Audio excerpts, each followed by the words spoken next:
कांग्रेस ने उसे बनाया था, कांग्रेस ने उसे सिखाया था और कांग्रेस ने ही उसे ठुकरा दिया। आज वही आदमी कांग्रेस की कब्र खोद रहा है। साल 2015, एक नेता कांग्रेस का दफ्तर छोड़कर निकला।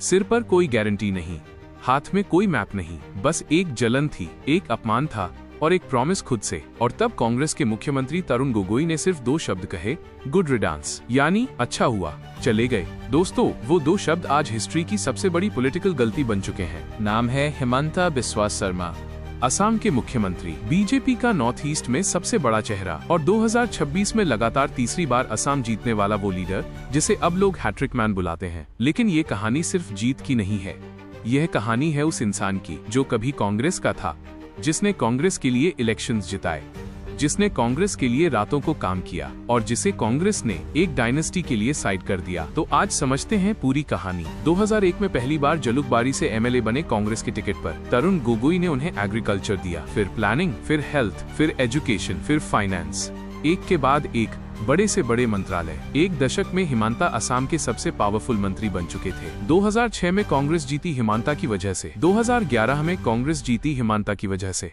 126 में से 79 सीट्स, एक अनप्रेसिडेंटेड जीत। यानी हिमंता वो इंसान थे जिन्होंने कांग्रेस को असम में जिंदा रखा। और बदले में क्या मिला? बदले में मिला धोखा। तरुण गोगोई के बेटे गौरव गोगोई 2012 में कांग्रेस ज्वाइन करते हैं, 2014 में लोकसभा जीतते हैं और धीरे धीरे उन्हें असम कांग्रेस का अगला चेहरा बनाया जाने लगता है। हिमंता समझ गए, जो सीट उन्होंने अपने दम पर अर्न की थी, वो एक बाप के बेटे को गिफ्ट की जा रही है। उन्होंने राहुल गांधी के सामने सेंट्रल ऑब्जर्वर्स की मौजूदगी में कहा कि 79 में से 52 कांग्रेस एमएलएस तरुण गोगोई को हटाना चाहते हैं। और राहुल गांधी का जवाब, चीफ मिनिस्टर बदलना मेरा प्रेरोगेटिव है। इतना एरोगेंट, इतना डिसमिसिव, बस यही टूट गया सब कुछ।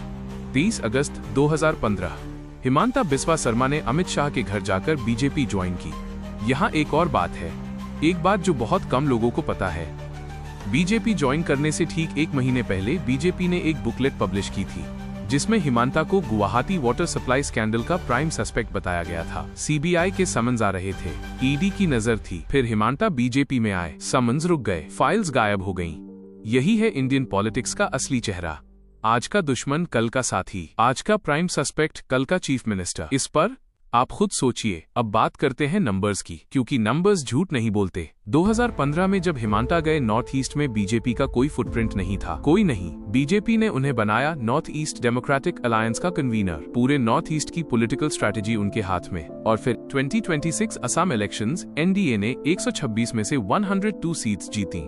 बीजेपी का वोट शेयर 33% से बढ़कर 38% हो गया। कांग्रेस सिमट कर रह गई सिर्फ 19 सीट्स पर। और हिमंता खुद जलुकबारी से 89,000 से ज्यादा वोट्स के मार्जिन से जीते। ये उनकी छठी कंसेक्यूटिव जीत थी, उसी सीट से जहां से 2001 में शुरुआत हुई थी।